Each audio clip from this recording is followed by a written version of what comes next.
word po ulit. Ang Barangay Protection Order po ay isa sa uri ng protection order po na pwedeng makuha ng isang babae na abuso.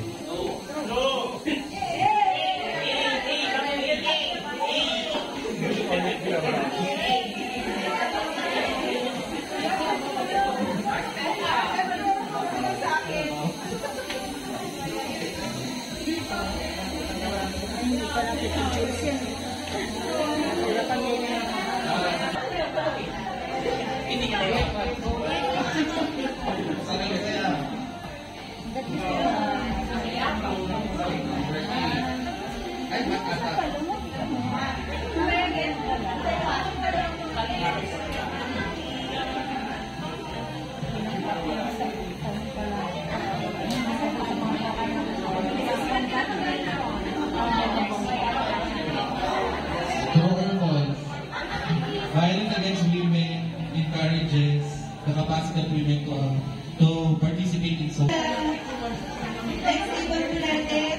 Sa next table naman po, yung team natin sa BAW, naka-arrange po siya dito. So parang lock lang po. Kung sibo yung mga cups, i-try ko ilagay ko sila for 1 to 7, ilagay na max